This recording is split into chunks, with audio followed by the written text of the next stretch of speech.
When was the last time your fingers were literally twitching and you were sweating bullets and you were just all in on something, and then you realize it was just the most monotonous offhand task, and you're like, why was that so intense? Dude, I do. Dad? Who is my daddy and what does he do? Dad? Daddy, chill. Dad? This is the dad voice. Dude, I do that. It was this morning, wasn't it? It was probably podcast related, right? Yeah. Yeah. Yes, Yeah, same here. It was the cameras. Yeah. Because I was like sitting here like dialing in the fucking things. The Oh, I settings saw and you. I was like, he's cooking right Yeah. now, and I'm not going to get I've in got that two way. phones, like some crazy tablet kid with like two phones just sitting here synchronizing settings and going, okay, well, this is going to do this and this is going to do this. Yeah. And yeah, that's 100% hyperfixation, hyperfocus. Hyperfocus. Both Same of them. thing? No. Not really. Not really. But You can hyperfocus on your hyperfixation. I think that, yes, I think that hyperfixation is a more dialed in version of hyperfocus. So hyperfocus being the broader topic, hyperfixation being a more narrowed down version, if that checks. I mean, you're the one with the psychology. It checks. Degree. It doesn't always have to be a curse. So today I want to talk about how you can turn your hyperfixation and hyperfocuses into superpowers, because like, to be honest, I was thinking about it the other day. It just kind of popped up, and we're going to have to do this whole thing where we go over the new direction of the show for a few episodes. And then honestly, by season 3, we'll be able to roll right into it. We won't have to explain this shit anymore. I did it on the Dad Blast. I'll do it here too. I'll do it again. If you're watching us, and if you've been watching us and you're like, man, all they do is talk about ADHD the last few episodes. Yes, that's on purpose. I believe in full transparency. I don't believe in like just kind of like shrugging off, especially the loyal audience that started with you, because I see you guys downloading every week and it really does mean a lot. But I feel like being honest about the way that we have to make changes to continue to grow is important, and that communication is vital to making sure that we don't lose those people because they think we're just forgetting our roots or whatever. But when you start podcasts and YouTube channels and social media channels in general, one of the things, there's an initial period called a discovery period where you cast a slightly broader net to find your audience. And then after that, once you have pretty much worn out that initial cast, you then have to find out where your niche is, like your more dialed in niche. Obviously, our broader niche was dads. There's a fuck ton of them. And you know 8 what? billion people have them. You know what that caused us to do? We are the only ADHD-focused dad podcast in North Carolina. I think. Maybe. Do Rhett Congratulations. And Link, do Rhett and Link count? Because they're both dads and they both have ADHD, but Good Mythical Morning isn't about being ADHD dads. I also meant to tell you that one of my good friends told me while we were walking to dinner the other night, he was like, your podcast, he listens. He doesn't have kids or anything. He was like, your podcast. He was like, I could see it being kind of like Good Mythical Morning, like Rhett and Link. You guys, dude, I was like, dude, that's the biggest compliment. Yeah, I was like, dude, that's. And he does not give out compliments. He means it. He says stuff he means. That's genuinely, thank you. If you're listening right now, random friend of Phil's that don't say his name. I don't want to dox him. But thank you. That right there It was like, ChatGPT. I'm just kidding. It was a real friend. I don't use that. Talked about it on the Dad Blast. If you want to know why, go listen to the Dad Blast. It's all about this. I just hate how it's like the only one that comes to mind when I'm trying to talk about talking to an AI. So I'm just like, and that's they did a great marketing job that way. Genuinely, now that I know the name that we've already cut, thank you, that person. That is legitimately one of the biggest compliments I can receive. No, dude, because it made me I happy. love the way that their cadence, their banter, perfect. I've never listened to it, but I just recognize the names, and that's enough to get me. I'm very easy to please. You would actually really enjoy it. They do a ton of the We Tried Every kind of thing. Like we tried every Hostess cake, we tried every Little Debbie cake, every Gatorade flavor, and they're so funny. But like, they also just definitely North Carolina boys. You can just tell by the way that but not like the kind. Oh, they are from North Carolina? Yeah, they're Carolina. Shit, so we really aren't. Yeah, they're Carolina guys. God. But they're, to be fair, their podcast is not about being ADHD dads. They just happen to be dads, and I could see if they were ADHD. That being said, they also are very chill guys, so maybe not. Yeah. I don't know. Either way, we're straying. Yeah, we got it way off track. Hyperfixations, hyperfocus. We're plugging another podcast in our podcast. We're plugging a podcast that has probably like 100 million times as many downloads and subscribers as us. And people are like, I'm going to go listen to that shit. Have you checked out this one, one of the most popular podcasts in the world? Yeah. I don't want to spend too much time focused on that, but I do genuinely want people to be aware that like it's not just a random thing. We're doing this on purpose. We are dialing into what we know, because I don't ever want to make a podcast being generic or boring or stupid and talking about stuff I don't really know about that well. Yeah. Like, what's the goss, girly pop? Right. We do both like some gossip. We do like some gossip, but that's part of ADHD. Yeah, we keep that in the dad blast. That's Got it. Right. Exactly. Focused. So that's where we're at now. So, but if you fall into that umbrella and you're new here, we're your podcast. If you want a little more unhinged and a little less funny version of Rhett and Link, that you found us. Congratulations. Sorry we're not them. Sorry I can't be him, babe. I feel much more comfortable in this new area that we're moving into. So and we both are hyper focused on one thing together. Yeah. And that is this podcast. So. Yeah, which is why I thought this was a perfect one, because this is the epitome of what happens when you lean into it. Right. Yeah. So that hyper focus, that hyperfixation, it can cause problems. Yes. We just talked about last episode, marriage. We did a 2-parter on how stuff like that impacts marriage, but it can cause you to neglect other aspects of your life. That's right. Because you're hyper focused. But I don't want to make every episode about how bad ADHD is, because it's not all bad. And there are first off, you're stuck with it. If you have it, you have it. You can't just unhave it. And you've been hacking your brain since you were a kid, too. Yeah. Like, different ways. You're already doing it. Really, lean into it.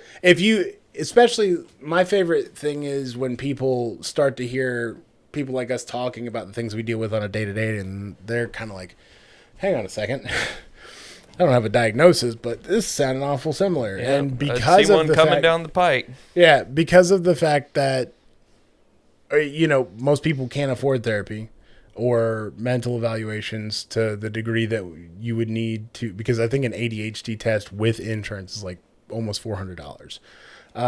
It's a lot of money. And so not everybody can, and I know some rich fuck is going to be like, $400 is nothing to get your mental health checked out. Fuck you. It is. It's a lot. The economy is fucking burning. $400 is $400 more than nothing. Right. So fuck you.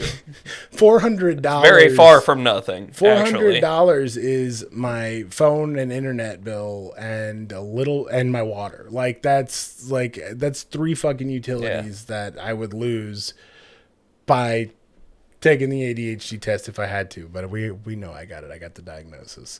That's a used switch too, that I could use to circumnavigate my ADHD and just ignore everything. Come on. Yeah. Which choice?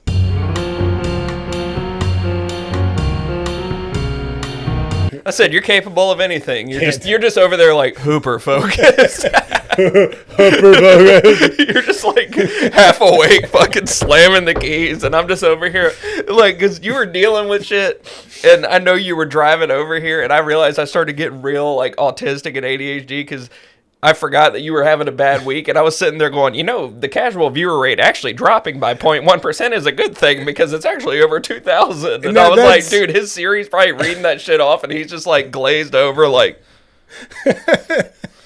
No, we did just take a brief pause to drink water, but you came into that, so we'll start there. That'll be our jumping off point, because I have had a horrendous week, and nothing nothing horrible actually happened. It's just mentally. I'm gonna be honest with you. Like, I'm gonna tell you the thing that completely sent my whole week off into a fucking ravine is my wife gave me her schedule. We do that. We like exchange work. She don't need to know my schedule. I'm fucking 8 to 5 every day from home. You have ADHD. But she gave me her schedule, and then there was 2 days where she was going to 2 back-to-back concerts with her best friend. I always encourage her to go out and have fun. And then I was already kind of irritated, and it is slightly inconvenient. She gave me plenty of notice. It's not her fault. It was not her fault. She gave me plenty of notice. She gave you more notice than my employees give me. Right. She even ran it by me. She was like, "Can I swing both of these?" I was like, 100%. Go have fun with your best friend. Yes. And then I got upset, and I was like, now this is inconvenient for me because I have to be a fucking dad for 2 days straight, like without you being God, around. I didn't sign up for this. Yeah. Yes, And I did. By the way, she'll be there all fucking day during the day. She's going at night, and she'll be gone for a few hours. So really all it comes down to kids is will be asleep for part of it. I have to bathe my kids and put them to bed. That's really what it is. And on a normal day where I wasn't in a pissy mood, that would mean 0 because I do that and I love it. Like I love the wind down time because I get to talk to him and have fun and whatever. I was just so pissed, and I was like, so now I just have 2 days like this.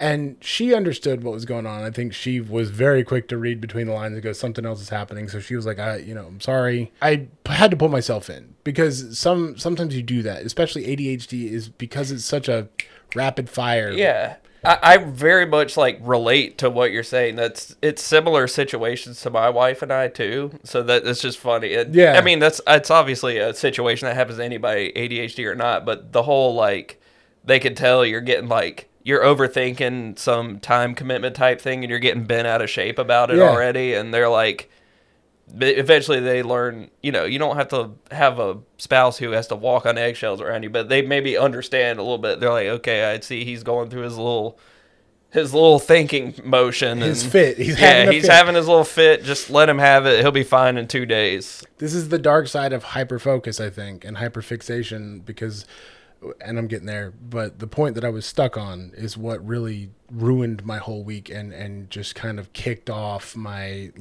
seasonal depression got its last jab in. Yeah. But what that conversation led to me going, what I can never go do anything because, we only have one car.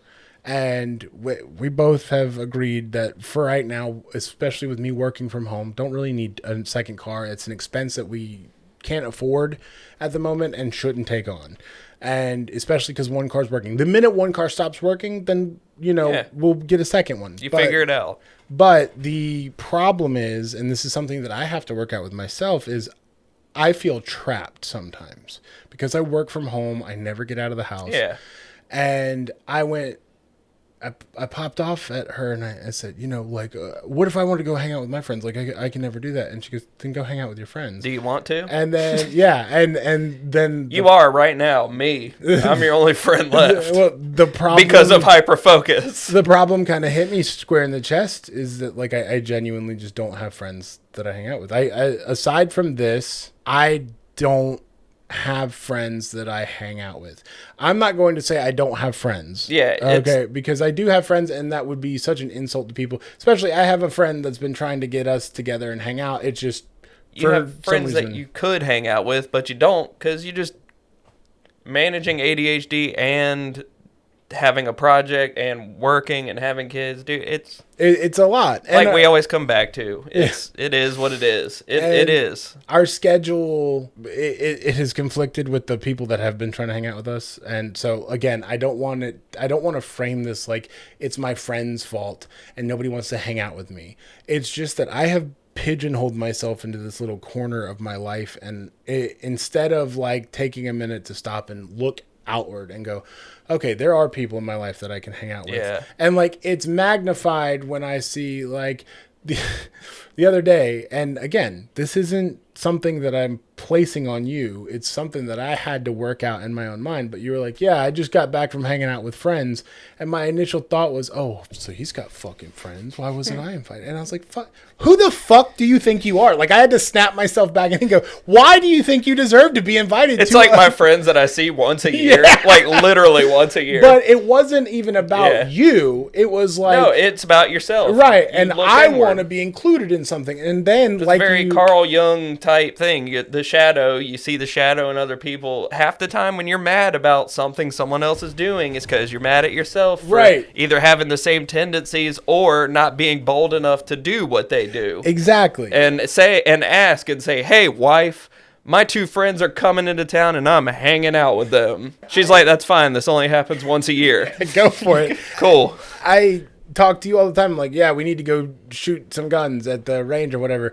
And then you're like, yeah, man, just let me know when. I got a gift card. And I'm like, yeah, I'll let you know when. And then I never let you know when. So whose fault is that? Guess how many really? times I've been to the range since you asked me myself? 0. Yeah, It's because so- I don't go do stuff. Right. So, and it's, I have the same ability to go out and get dinner with friends. I have the same ability to go to concerts with my friends. And you get mad at yourself because whenever you get into a in the moment type situation and you decide I'm not feeling it, you got to accept that you passed up an opportunity to do something, and you can't get mad at everybody else because you needed to take some time to yourself or whatever. It's right. And that, and you do get a little mad because you're like, well, they probably don't have to take times to themselves to just re-gear and stuff. And no, they do. They just did it a different time of the week. That's it. Nobody has the same schedule. That part right there is super important. It's like the re-gearing yourself, because I just refuse to do that this week. And so, also, this is a hyperfixation and hyperfocus episode now, because the hyperfixation is constantly thinking and being in the feedback loop of the negative thoughts. That feedback loop is what gets you. Yes. Because it can be your worst enemy or your best friend, and it just depends on how you're approaching whatever you're approaching. For me, the feedback loop was like a cancer this week, and it was just eating me up. Talking about you don't have any friends, and every instance of a situation that came up where you don't have any friends, you can't go hang out with anybody, there's nothing to do, you're trapped in the house, and it just was a cycle of being fucking...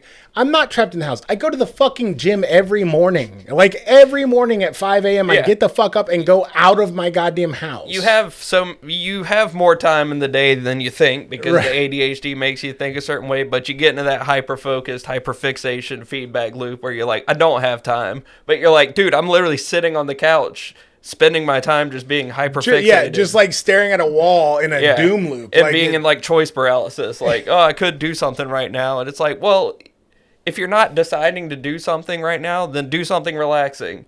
That's the big thing. It's like, it doesn't matter what you do, just do something. Right. And that's how I feel about this podcast too. It's like, is this a conventional job, career path thing? No. Doesn't matter what you do something and always be doing something and you'll be good. That's why I could have easily been like, hey, it's just not happening this week. We're going to have to delay, tell the people we're not doing an episode 1 week or something coming up. But then I was like, no, that never actually comes into my head for this podcast, because this podcast, this is a perfect example of just kind of like working through the shit with someone else instead, and someone who gets it, because I love my wife, but she doesn't always get it. And that's like one of the things we talked about like the whole purpose of the last 2 episodes is like dealing with people who don't get it. And it's not her fault she doesn't get it. She's not neurodivergent in the same way that I am. Oh, okay. Yeah. Like, everybody's got their things. how are you going to fault her for that? Yeah.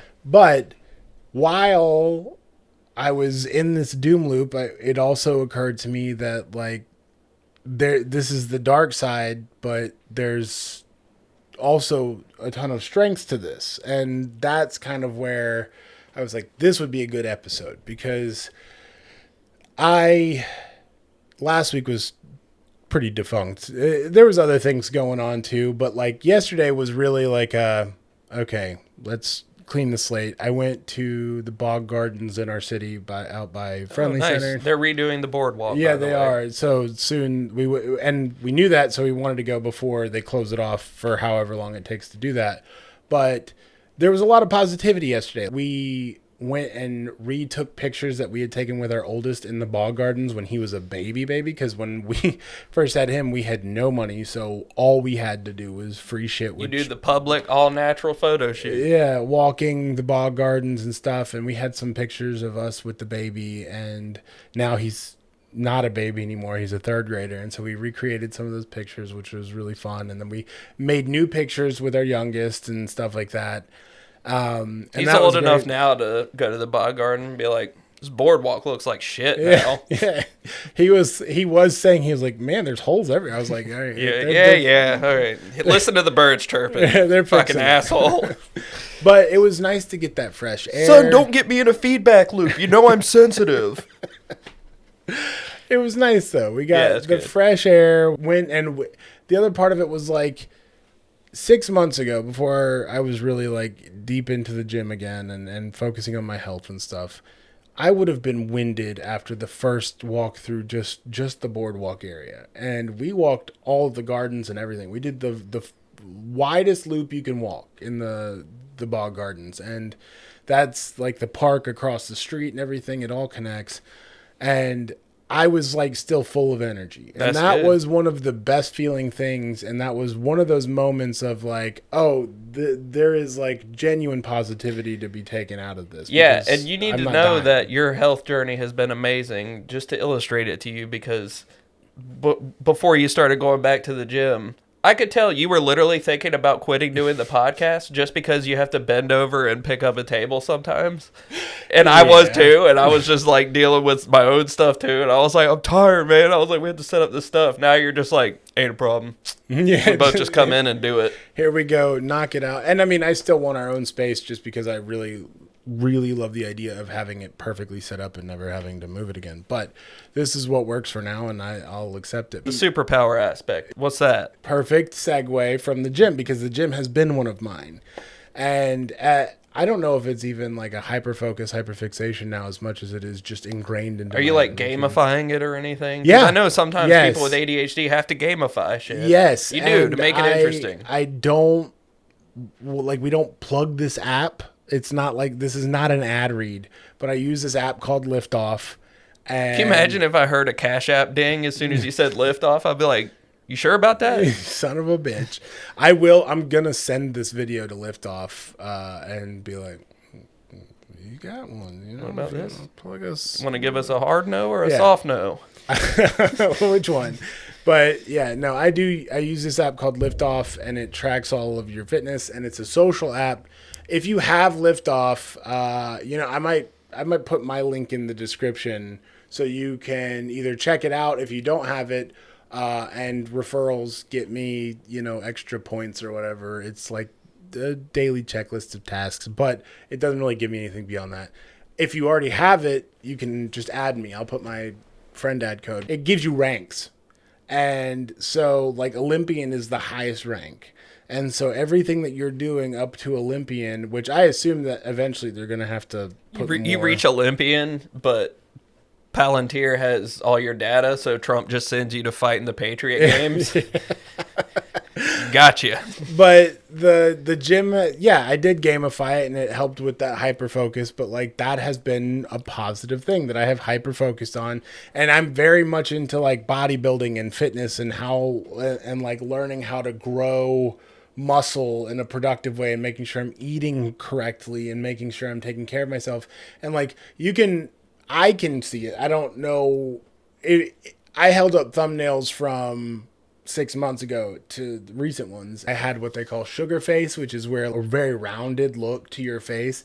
And I know I still have like Got that JD Vance meme face. yeah. And I know I still have like a little double chin action going on, but like it's much less round and puffy. My joints are less inflamed, stuff like that. But it's all been because I've just like locked the fuck in. Yeah. So it can impact your health positively. But then there's also the things like something breaks in your house, and especially like now where nobody has the money to get anything fucking fixed, one of the strongest assets for you as someone with ADHD is the ability to go and then just fucking lock the fuck in, Yeah. hyperfixate on something for 2-3 days, and all of a sudden now you could be a fucking dishwasher technician or whatever. And you have to like clear the way too to be able to do that. You can't have the kids running in the room and stuff. You got to do deep work, right? Or else and you start getting frustrated. So you just look at your wife and you go, "Hey, I've got to fix the dishwasher.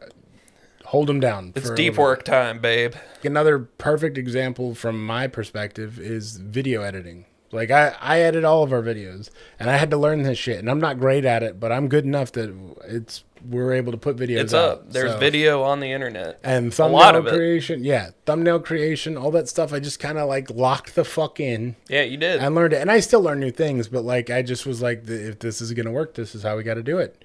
And you can become like a master technician. The only downside of it is like once you learn it, once you get that final, like you fix your dishwasher and it works the way you want it to, and you're like, all right.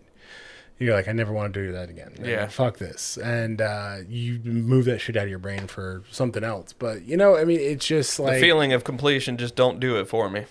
Sorry. A way you can turn hyperfocus into a superpower is just knowing that when a high-stress situation happens, your brain is actually really good, if not better, at taking over completely and just allowing you to match the energy of everything that's going on around you, because you're already dealing with that in your head. It's almost like any external stress sometimes can just sort stuff out briefly. It's weird, and you all of a sudden lock in, and you're like, you do this, you do this, you do this. Yeah. Might be why a lot of like ADHD people like working in like kitchens and restaurants and stuff, because I enjoy being a dishwasher, dude. It was just constant like doing something. Yeah, and driving that directive is huge. Because And that can cause overstimulation and drive you insane too. But sometimes you really just lock in and you allow yourself to. It really depends on like how prepared you are for that situation. Because like I've said before, that's one thing that really plays to my advantage with cybersecurity is I have 4 monitors at my home. I have 2 vertical standing and then 2 stacked horizontal monitors. And I always have everything, especially now that I'm technically working 2 different companies while we do this merger. I have, you know, charts and statistics and reports that I'm going over. I have active monitoring dashboards. I have my ticket queue, and I have whatever project I'm working on in the moment right there. But because of the fact that I know I need to have my attention at all these places at once, it doesn't get overwhelming because and to your point, the reason it works in kitchens is because kitchens are chaotic, but there is a rhythm. Yeah. And when you find that rhythm, it's boom, boom, boom, boom. There's chaotic flow. It's flow with the chaos. It's the most chaotic flow state, and only certain people with that type of mind can do that. Because like working in a kitchen, I've worked in kitchens, medicated and unmedicated. And I will tell you, unmedicated is a little chaotic, but when you're medicated just enough to kind of squeeze in that ADHD and almost like drive it into a focused area, you become a fucking superhero. Yeah. I got medicated in the middle of working a kitchen job, and it was like one of the last kitchen jobs I had, but within a 2-week process went from dishwashing and like, early morning prep to line work and just boom, boom, boom, hammering that shit down.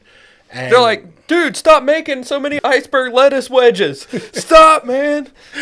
The store's not even open yet. You're like, look how many I can make. Dude, well... You want bacon bits on this one? One of the places I worked, we did smoked wings, and you had to do like a fuck ton a day, especially on one of their days, they did like super discounted wings, and they would always put me in there in the mornings. They would be like, you handle They're it. like, go flow. It can be a strength. It does always have the, it does have its disadvantages, because when you get in these states, no matter what it is, whether it's working in a kitchen, whether it's fixing your dishwasher, it could be planning things out for your family.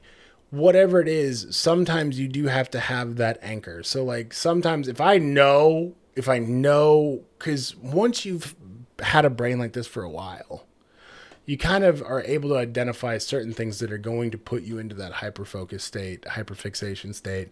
And if you can get ahead of it, set yourself like an alarm that just kind of pulls you out. So that way you can at least check in with your family, Yeah. Everybody doing okay? The alarm just says, remember you have a family. Right. And then you just poke your head out and you go, how's everybody doing?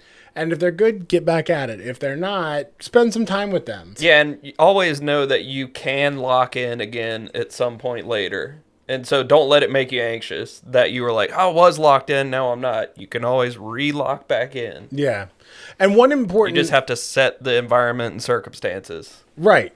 And one important thing that I think is kind of like a secondary thought for people when it comes to this, especially for parents, because this is a very dad thing, but like it's not bad to let your kids see you lock the fuck in on something, pick up a new hobby and really enjoy it, because it teaches them how to like just kind of be curious and be imaginative and explore different things. We grew up, our generation grew up, you got to go to college to get a good job to buy a house. And turns out it's very linear. All it did was put us in debt and make us miserable. Yeah. So now we have the opportunity to give our kids the right direction. And I've always told my kid, he's 8 years old. Show him success isn't so black and white. Right. It isn't so linear. And, I mean, yourself. He was there. He witnessed me going through my schooling and everything like that. I mean, he was younger when I first started, but now he's 8, and he was like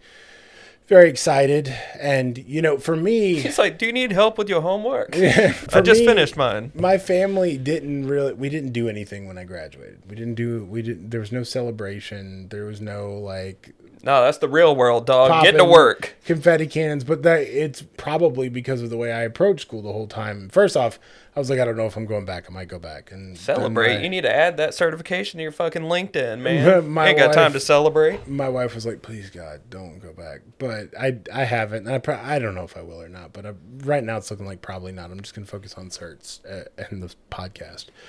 But when I graduated and I got that piece of paper, that was just the end of a years long hyperfocus. Like that, yeah. It was just like, okay, you come out, you're like, I can rest. And that's what people don't get is what do I have this degree in? Yeah, it's hard to go. I think that's the reason it's hard for me to go back to school too, is because like I feel done. Like I feel like I did what I needed to do. I fixed the dishwasher. I don't need to go and learn how to fix industrial sized dishwashers now. Like I fixed my dishwasher, and that's enough for me. And I still love my job. This is obviously this has become my passion. I'm super into this. This is more than just a hobby, and I would love to make podcasting my job. That's still the ambition, but it's more than a hyper focus. It's a passion. Yeah, it is. But those hyper focuses can turn into passions, which is why you should let yourself lean into them when they're not destructive. That's a very important gentle point. Guidance. If you're talking about your kids too. Yeah. Let yourself just kind of immerse yourself in what could be a very temporary hobby. Because here's the thing. What do you find yourself doing when you're just not thinking? Yeah. Like, what do you just sometimes find yourself doing? For me, one of mine that it comes in waves is sleight of hand card magic. I do card tricks all the time. So every once in a while, you'll probably notice I have like a deck of cards where I just sometimes I like to just practice breaking decks with different tricks, or practicing certain methods and tricks to doing card tricks.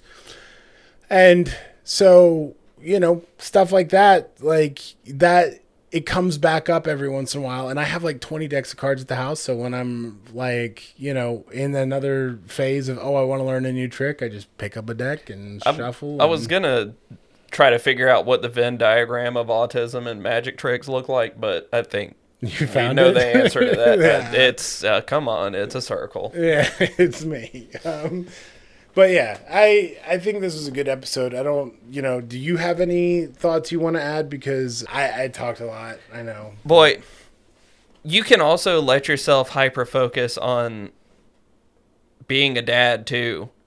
And I think allowing yourself to do that is easiest when you tap into that childlike wonder of yourself, where when you're hanging out with your, if you have a super young child, they're just playing these imaginative games, let yourself get lost in it. And you'll have a better time spending time with them because you're lost in their world with them. Yeah, 100%. Yes, and them. Like improv, basically. Yeah, I do that a lot with my kids. I like how kinda do I like how we got to the helpful ADHD shit at the very end of the episode. Yeah. Wouldn't have it any other way. No, I kind of thought that was the structure we were supposed that to is. go with, but That's- maybe people are like, I wanted it in the first 10. We have like multiple launches, and then we get to the point. Yeah. We had the failed recording earlier. Then we had the successful recording. Now we have another one. We're like, all right, we're getting to the point. Yeah. And that's the episode. There it is. So yeah, I don't want to drag this out, but follow us on all of our socials. If you're here this deep in, you like what we're doing. Thanks. So yeah, thanks So much. Give us a rating if you're listening. If you're watching on YouTube, like and subscribe. If you want to keep up with us, that's the best way to do it. If you want dad advice, we'll talk about whatever you want to know about. If your eyes are glazing over, it's actually a proven psychological thing that if you click the subscribe button, it wakes you up a little more. It does. And brings you back to reality. the little bell jingles, and you're like, oh Yeah, you're like, here. oh. Yeah, if you want dad advice, email us at thedadvoicepod@gmail.com. Subject line dad voice. You can remain anonymous if you want to. We'll on either a dad blast or a normal episode, depending on where we feel like your dad advice request fits. We'll read it and we'll talk about it. So we love them. But aside from that, I don't think we need to drag this out anymore, man. No, we're gonna go deal with the time change and power through today, and that's right. brighter days ahead, my friend. Brighter days ahead, and literally brighter days. Yeah. Lasting Starting a little bit today. longer, starting today. That actually starts to piss me off sometimes because I'm like, fuck. I'm like, dude, I'm in bed with my sheets covering my nipples at like 7:30 and it's still bright. I'm like, ah. Yeah, wait till your daughter gets old enough to fight you on bedtime because of the position of the sun. Then it's a real pain in the ass. Oh yeah, like I can't wait to see how she handles the concept of time today. Our oldest is like right at the end of the school year. We're like, all right, it's 9:00, go to bed. He's like, sun's still out. And I'm like, go to bed. I don't care. No, it's not. So that'll be fun for you. But anyways, we'll get you guys next time. Goodbye. Goodbye. Not my dad! We did it, Dad! Who is my daddy? And what does he do?